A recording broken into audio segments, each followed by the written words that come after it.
Olá a todos, meu nome é Elizabeth Castellon Conquevitz, eu sou médica, neurologista, psiquiatra, professora da Universidade Federal da Grande Dourados. Esse filme é para falar sobre um assunto super importante, um problema de saúde pública, que é a epilepsia. Então, primeiro eu vou explicar o que é a epilepsia, quais são os tipos de crises, quais são as causas, e depois eu pretendo fazer alguns outros filmes para tratar de problemas específicos, como epilepsia na gravidez, ou epilepsia e carteira de habilitação. Esse filme é porque esse tema gera muitas dúvidas, né, e muitos questionamentos. É de fato um tema complexo e é um tema que atinge muitas pessoas. Então, primeiro tentando entender o que é a epilepsia. Quando a gente fala de epilepsia, a gente está falando de uma doença do cérebro. Então, é um cérebro que tem uma tendência inerente a ele, que é de se despolarizar. Se despolarizar, quer dizer, é de ter uma tendência onde milhões de neurônios, ao mesmo tempo, se despolarizam espontaneamente. Então, o que eu estou falando? Primeiro, eu teria que explicar, então, o que é crise. Então, uma crise epiléptica, ela vai ser uma alteração transitória, que pode ser uma alteração motora, uma alteração de sensibilidade, uma alteração no comportamento, uma alteração no nível de consciência. Pode ser várias coisas podem acontecer, mas que se deve a quê? Qual que é o fenômeno que está por trás disso? É essa despolarização simultânea de milhões de neurônios. Então, a gente tem que entender assim, no nosso cérebro, nós temos, como todo mundo sabe, são bilhões de neurônios. Né? São as células que transportam, que transmitem as informações. Então, tudo que a gente vê, o que a gente cheira, o que a gente escuta é transformado em sinal elétrico dentro do nosso cérebro, é transformado em corrente elétrica, que passando de um neurônio para o outro. Então, simplificadamente falando. E se eu tenho uma doença que faz com que, de repente, muitos neurônios ao mesmo tempo tenham a mesma descarga simultânea, então, isso vai causar algum problema, alguma alteração, como eu disse, no meu comportamento, motricidade, etc. Então, é como se fosse um relâmpago no cérebro. Então, isso daí é a crise. Nem todo mundo que tem uma crise vai ter epilepsia. Porque eu posso ter uma crise porque eu tenho diabetes e fiquei com hipoglicemia. A hipoglicemia é um estado tão estressante para o meu cérebro que acabou causando uma crise. Ou eu tive uma alteração hidroeletrolítica por causa de algum remédio, porque diarreia, e eu tive uma alteração muito grande no meu nível de sal no corpo, de sódio. Então, eu fiz uma hiponatremia, né? E aí, por causa dessa hiponatremia, por exemplo, eu acabei tendo uma crise epiléptica. Ou eu fiquei dias e dias e dias sem dormir, ou eu tive febre. Então, assim, existem situações que provocam o cérebro de uma pessoa de uma tal maneira que esse cérebro acaba tendo crise. Ou seja, com isso eu estou dizendo que todo cérebro, todo mundo pode ter uma crise epiléptica. Todo mundo. Depende, o que muda é o tanto que você vai precisar estressar o seu tecido nervoso, estressar os seus neurônios a ponto deles se despolarizarem. Então, a atividade neuronal, ela é uma coisa assim, ela é muito bem orquestrada, né? Eu tenho que ter um balanço muito preciso entre excitação do neurônio e inibição. Então, são várias correntes, são vários circuitos que trabalham em harmonia para que eu consiga fazer as coisas ao mesmo tempo, e coisas mesmo complexas, por exemplo, falar, escrever, ou mesmo manter meu equilíbrio. Isso depende de um trabalho harmônico de vários milhões de neurônios, onde um vai passando a informação para o outro, um vai inibindo o outro ou estimulando o outro para que isso aconteça no balanço. Então, voltando, a epilepsia ela é uma doença do cérebro. Então, é um cérebro que tem, infelizmente, essa predisposição de que de tempos em tempos, sem que nada de especial tenha acontecido, não aconteceu hipoglicemia, não aconteceu febre, não aconteceu deprivação do sono tão grave assim, ele se despolariza. Então, essa pessoa tem epilepsia. Agora, aí é interessante entender assim, que as crises variam muito e, por isso, as formas de epilepsia variam muito. É como se eu falasse assim, essa pessoa tem tosse. Tosse pode ser uma tosse alérgica, pode ser uma tosse por tuberculose, pode ser uma pneumonia, mas pode ser também um câncer de pulmão. todas essas pessoas vão ter tosse. Então, quando eu falo de crise epiléptica, ou se eu falar de epilepsia, a epilepsia pode ser porque a pessoa tem um tumor cerebral, porque ela teve um acidente vascular cerebral isquêmico, um acidente vascular cerebral hemorrágico, uma malformação arteriovenosa, uma infecção dentro do cérebro, uma coleção de pus, ou neurocisticercose, ou infecção fúngica. Então, assim, eu não posso... o termo epilepsia é um termo extremamente vago. Ele não caracteriza o que a pessoa tem. Eu posso ter uma forma de epilepsia extremamente benigna, porque ela não atrapalha as minhas funções cognitivas, eu trabalho, eu faço tudo, e eu tomando remédio, essas crises ficam inibidas e eu tenho uma epilepsia, então, que é tranquila, benigna. Mas eu posso ter também uma doença genética, que se acompanha de epilepsia, às vezes déficit intelectual, às vezes também autismo, e as crises não respondem a medicamento nenhum, e eu posso ter, às vezes, até alteração motora, e um monte de coisas. Então é um quadro extremamente complicado. Você não pode comparar uma coisa com a outra. São coisas totalmente diferentes. Então, epilepsia é um termo muito vago, ele pode ter as mais diferentes causas, e pode ser dos mais diferentes tipos. Então, se eu falar assim, você tem epilepsia, você tem que ver o que é que aquela pessoa realmente tem, né? Eu digo isso por causa da questão do preconceito. Esse seria um capítulo à parte, né? A epilepsia desde das citações bíblicas e vem por todos esses milênios como sendo uma doença meio que associada a alguma coisa espiritual, como se a pessoa tivesse possuída, porque naquele momento onde a pessoa tem a crise, dependendo do tipo de crise, pode ser algo muito dramático. A pessoa cai no chão, a pessoa se debate, a pessoa espuma a boca, a pessoa fica azulada, né? Ela fica, falta oxigênio, então ela fica cianótica. Então isso pode ser um pouco assustador para quem não está acostumado, para quem não vê. As mulheres, as professoras que trabalham em determinadas instituições, com crianças que têm epilepsia, que têm crise quase todo dia, elas estão acostumadas, elas já sabem o que tem que fazer e ninguém se assusta com nada. Mas se você, na maioria das pessoas, não convivem com isso, então você pode ficar assustado. E aí talvez a partir desse susto, dessa impressão, é que surgiram esses mitos, essas ideias de possessão. A gente, no século XXI, a gente precisa combater isso. A gente precisa combater isso porque isso tira muito, isso causa muito sofrimento, isso inibe muito a procura de um tratamento que seja realmente eficaz. Então isso faz com que as pessoas permaneçam doentes, com que as pessoas permaneçam isoladas, com que as pessoas não tenham chance de emprego enfim. Então essa questão do preconceito a gente precisa entender. Então voltando, eu estou falando de crise. A crise é quando o cérebro se despolariza. Eu posso ter uma crise que a gente chama de focal, que é quando apenas uma parte do cérebro se despolarizou. Por exemplo, se despolarizou a parte que é responsável pelo movimento. Então, eu vou ter alterações de movimento do lado oposto. Eu posso começar a ter movimentos clônicos, por exemplo, do lado oposto. Eu começo a ter abalos musculares do lado oposto do cérebro. É só essa parte aqui que está se despolarizando. Então, eu tenho um movimento involuntário que foge do meu controle, mas a minha consciência está preservada. Ou eu posso ter, por exemplo, uma despolarização no córtex aqui atrás, que é o córtex occipital. Então, essa é a área da visão. Então, eu começo a ver umas coisas que não estão presentes, luzes, formas, né? Mas a minha consciência está preservada. Eu sei onde é que eu estou, eu consigo falar, responder, reconhecer as coisas.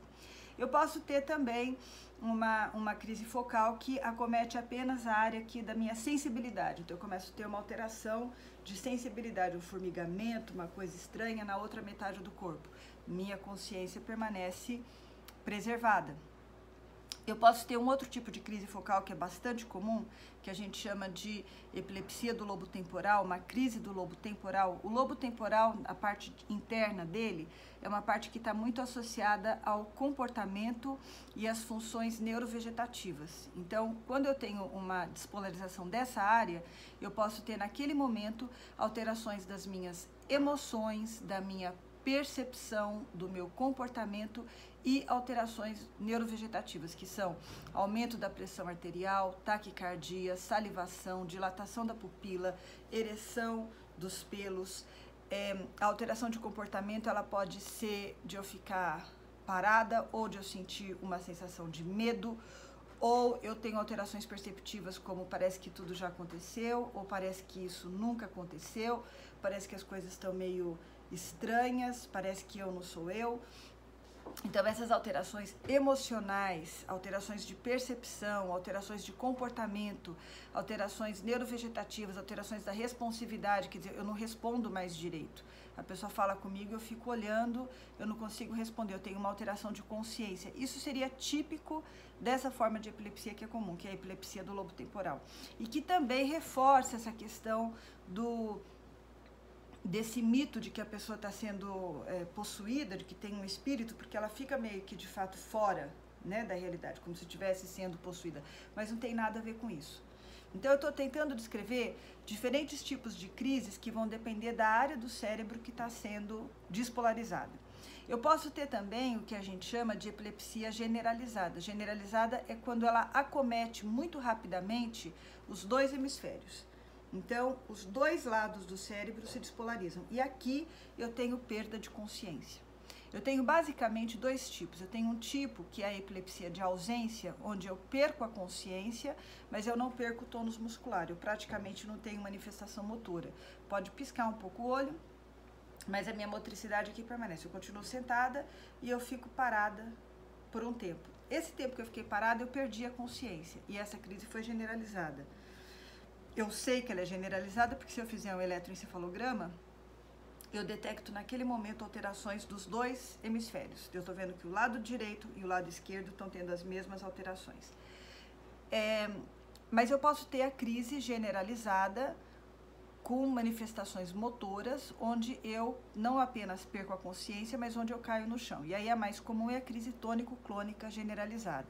A crise tônico-clônica generalizada é aquela onde eu tenho, numa primeira fase, eu tenho essa fase tônica, onde eu tenho como se fosse um espasmo, uma contração de vários músculos ao mesmo tempo. E a fase clônica é quando eu tenho os abalos. Então essa é a crise mais clássica que as pessoas associam à epilepsia, onde eu caio no chão, espuma a boca, às vezes solta um grito antes, às vezes tem liberação de esfíncter, faz xixi na roupa. Então essa seria a crise que é mais assim, talvez a mais famosa, né, a mais conhecida. Então quando eu detectar que uma pessoa teve crise, eu preciso ver primeiramente, além dos primeiros socorros, tudo, eu vou precisar, como médica, eu vou tentar entender se essa pessoa realmente tem epilepsia. Para eu detectar se ela tem epilepsia, os critérios que a gente usa é assim: se ele teve pelo menos 2 crises num intervalo maior de 24 horas. Se ele teve 2 crises que não foram provocadas num tempo maior de 24 horas, eu concluo que isso é por conta do cérebro dele, que está acontecendo alguma coisa no cérebro dele, não são as circunstâncias, é o cérebro dele que está com essa doença que faz com que ele se despolarize espontaneamente. Mas, para a gente adiantar as coisas e não ficar esperando a pessoa ter uma segunda crise para começar a tratar, então a sociedade médica definiu que se o paciente tiver uma crise, mas ele tiver outras alterações que nos façam imaginar que o risco dele de ter uma segunda crise é alto, então ele também tem epilepsia, então eu também começo a tratar. Então aí eu começo a tratar depois da primeira crise. Por exemplo, eu tenho epilepsia e eu faço um eletroencefalograma e vejo que tem várias alterações.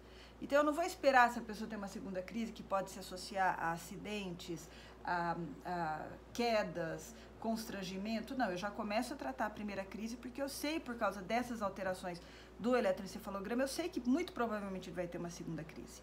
Ou se ele teve uma crise e tem alterações na ressonância magnética nuclear. Então eu vi ali que aquelas alterações de ressonância, ele tem uma lesão que provavelmente vai causar próximas crises, então eu também já começo a tratar.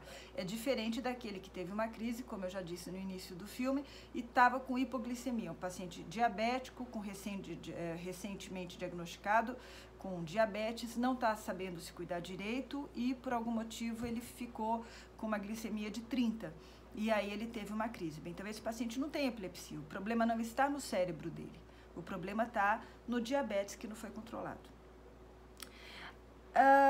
Quando eu falei então de causas de crise, a gente, para investigar a crise, saber se a pessoa realmente tem epilepsia e qual é a causa, a gente faz, como eu já disse, eletroencefalograma e ressonância magnética nuclear, além de ter feito uma história adequada, anamnese e tal. Essa coisa da anamnese inclui, assim, é muito importante para quem observa a crise, tentar descrever para o médico da forma mais exata possível.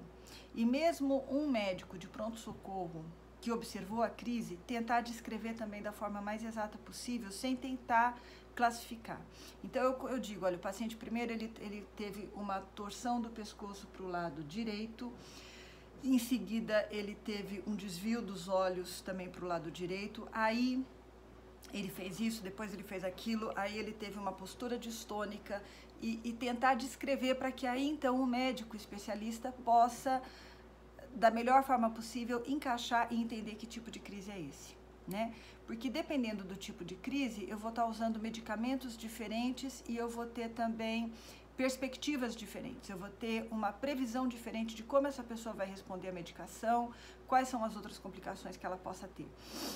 A gente recomenda também aos familiares que filmem. É claro que isso é difícil, porque às vezes você fala, nossa, eu fiquei desesperada ali, vou ainda lembrar de filmar, mas quando o paciente já teve uma segunda ou a terceira crise, você já está um pouco mais tranquilo, então seria interessante filmar e enviar para o médico o filme das crises. O tratamento da epilepsia, ele é sempre tentar, primeiramente, diagnosticar, ver que tipo de epilepsia que é, qual é a causa dessa epilepsia e, se possível, tratar a causa de base. Então, se a minha epilepsia se deve a um tumor, então eu preciso ver se esse tumor pode ser tratado com uma ressecção cirúrgica, ou se vai ser radioterapia, ou se vai ser quimioterapia, eu vou tratar o tumor. Se a causa da minha epilepsia é uma infecção no meu cérebro, tá, então eu vou tentar tratar a infecção no meu cérebro.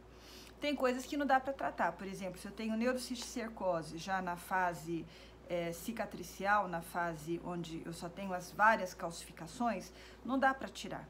Não dá para eu abrir o cérebro e tirar todas as calcificações que a pessoa tem. Aquilo ali iria causar mais lesão e iria talvez até piorar as crises. Então tem casos onde não dá para tratar. Ou pode ser que a área em que a pessoa tem a sua malformação vascular ou o seu tumor benigno seja uma área que seja de difícil acesso para neurocirurgia, ou seja, uma área muito nobre que, se fosse então abordada, poderia levar a um risco muito grande de déficits neurológicos. Por exemplo, se você tirar aquela parte, a pessoa não vai conseguir mais falar, ou a pessoa não vai conseguir mais raciocinar muito bem. Então, essa avaliação precisa ser feita. Mas, então, assim, primeiramente eu tenho que descobrir, tem epilepsia, não foi uma crise porque teve uma circunstância muito estressante, não. Então, ele tem realmente epilepsia. Por que que ele tem? Na maioria das vezes vai ser idiopático. Na maioria das vezes você não vai conseguir saber por que a pessoa tem, e a gente acha que nesses casos, muitas vezes, seja genético. Só que as pesquisas em genética ainda estão evoluindo muito. Então, tem muitos casos onde a pessoa tem provavelmente uma alteração genética, mas a gente ainda não sabe. E os outros casos vão ser esses secundários, como eu falei, que são chamados sintomáticos. Então, a epilepsia, ela é um sintoma, ela é resultado de uma outra lesão. Por exemplo, no idoso, a gente sabe que as pessoas com doença de Alzheimer têm um risco maior de ter epilepsia, porque a neurodegeneração dos neurônios por causa da doença de Alzheimer também aumenta o risco de epilepsia. Assim como a microangiopatia, as pessoas têm várias lesões cerebrais causadas por anos e anos de hipertensão, de diabetes, então elas têm várias áreas do cérebro que não recebem mais oxigênio de uma forma adequada, e lá os neurônios também não funcionam tão bem, e lá também eu tenho um risco maior de epilepsia. Falando das causas genéticas, é importante entender assim, que genético não significa hereditário. Eu posso não ter história familiar, e eu tenho uma epilepsia que se deve a uma mutação, mas essa é o que na medicina a gente chama de mutação de novo. Ou seja, eu sou a primeira pessoa que apresentou essa mutação. Não sei porquê, quer dizer, no momento ali onde os gametas se uniram, ou onde foi formado o óvulo da minha mãe, o espermatozoide do meu pai, por algum motivo houve ali uma mutação e os genes ficaram ali meio trocados, ou seja lá o que for, e eu acabei tendo essa alteração. Então, eu sou o primeiro caso na minha família, é uma alteração genética, é uma alteração que eu posso passar para os meus filhos, mas eu sou o primeiro caso, eu sou uma mutação de novo. Quando a gente fala de genética também é assim, existem epilepsias que são monogênicas, onde eu tenho um gene que causa aquele tipo de crise, ou como hoje está sendo descoberto, eu posso ter um mesmo gene causando crises totalmente diferentes. E isso é muito legal, porque isso vai mudar totalmente a forma como a gente entende a epilepsia, como a gente trata. Hoje, a gente se preocupa muito com a descrição do tipo de crise para tentar encaixar em uma síndrome, para tentar ver qual seria o melhor remédio, ou talvez até uma conduta cirúrgica. Mas se eu souber a mutação, se eu conhecer a mutação, falando uma mutação do canal de sódio, então acaba entrando muito sódio ou saindo muito sódio, por isso que o neurônio fica eletricamente instável e acaba se despolarizando. Quando eu sei disso, aí eu vou tratar a mutação. Então eu vou ter uma terapia gênica que vai lá, inibe a expressão daquele gene e eu trato, independentemente do tipo de crise que a pessoa está tendo, eu vou tratar a mutação. Então eu acho que isso vai ser uma realidade talvez daqui a 10 anos, não sei, né?